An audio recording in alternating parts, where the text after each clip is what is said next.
you tear up my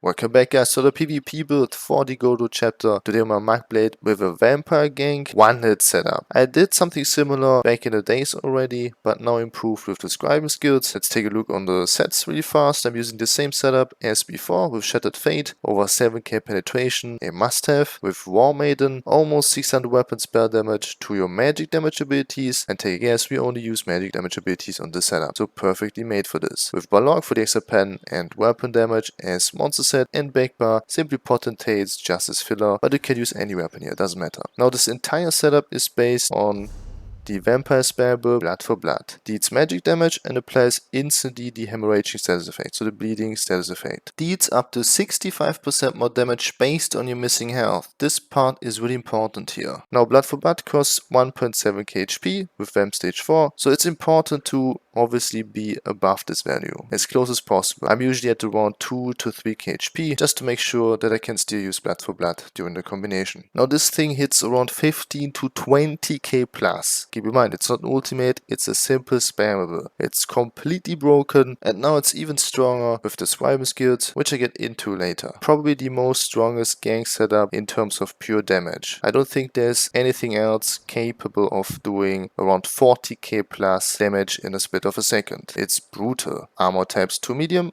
Make sure to use the chest in medium for the extra resistance. With 4 light armor. Then full Divines obviously, best in slot. Full Max Magicka would be better, but I already had 2 prismatics here, don't want to waste them. Full Infuse on Jury, Bloodthirsty is also an option. Weapon and spell damage glyphs.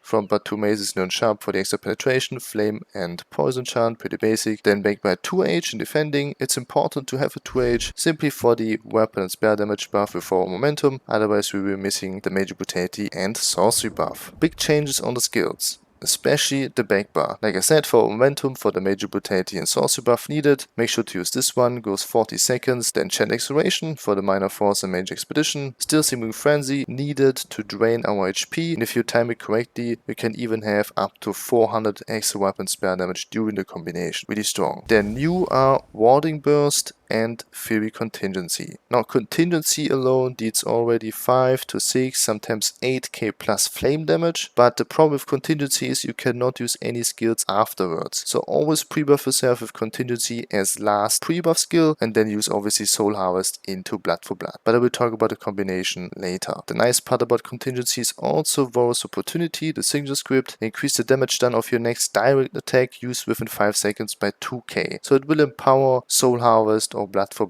another 2k flat. Really nice. On top, it gives even minor vulnerability with the vulnerability FX script, another 5% more damage for us. The second pre-buff is Warding Burst. The last one is the most important one. The other 2s are kinda relevant for the setup. Grants minor coverage for 20 seconds, so you gain another 215 extra weapon spell damage just flat on top. The others, the ulti regen and the damage shield, I only use them as filler. Make sure to not use any healing one here. Don't use the healing burst or the healing over time, otherwise will be obviously extremely hard to keep your HP low for Blood for Blood. This setup without the scribing skills did already around 40k damage. Now with this extra buffs like minor courage, minor vuln, the extra damage with the flame damage and the extra 2k direct damage, will make this build obviously even more powerful than before. As defense ultimate, simply Temporal Guard for the minor protection and the so shit button. If you don't have Temporal Guard, go with Soul Siphon is also a good option here. Then front bar, Conceit Weapon only slotted for the minor expedition, also gives more crit rate now thanks to the changes. It's now on the assassination skill line, I think before it was on the shadow skill line, means we gain slightly more crit rate, 438 crit rate, really nice, it just helps a bit. Then Shoot Offering, only slotted mainly for the extra 8% max Magicka, thanks to Magicka Flood on the front bar, will boost our damage even more. I also sometimes use it obviously if I'm in trouble as burst heal. Blood for Blood is bearable. Alternative go with a Terror Burst, slightly more comfortable to play, but will deal way less damage than Blood for Blood. Mercy's Resolve for the powerful bow proc, then 300 extra weapon spell damage to 5 stacks, and Hemorrhage, you know it, for the extra 10% crit damage, just slotted. Shadow's Gas' Cloak ability, and also slotted for the 12% crit rate. Soul Harvest is ultimate with War Maiden, make sure to use Soul Harvest, deals magic damage. Raise Dunmer, better choice would be probably Khajiit, or even higher, slightly more Magicka. Dunmer should be the third best option. As Mundus to Shadow for 17% more crit damage. As buff food, the green max Magicka food gives 6k Magicka. BAM stage 4, really important for the 0 health recovery. Like this you can drain your HP and keep it on a specific number, which is really important for Blood. Every point is into Magicka obviously.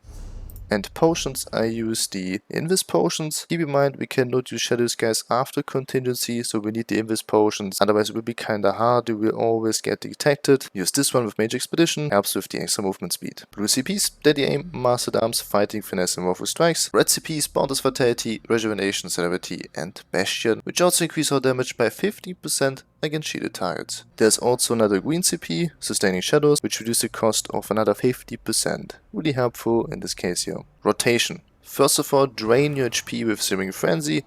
In best case, I'm at usually around 2 to 3k HP, will give you the most damage output for Blood. Then pre-buff with Forward Momentum, Chain Acceleration, Warding Burst and Contingency. Now do not use any skills, use your Invis potion instead.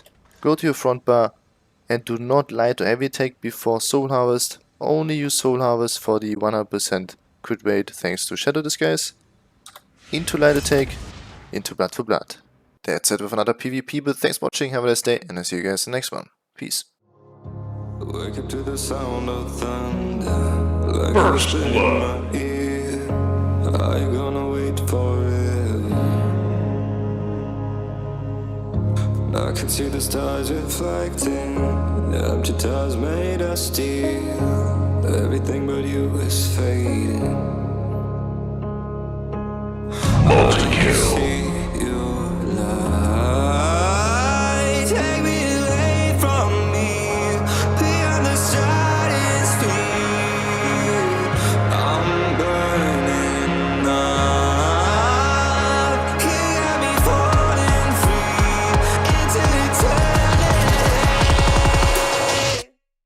When you tear up my eyes.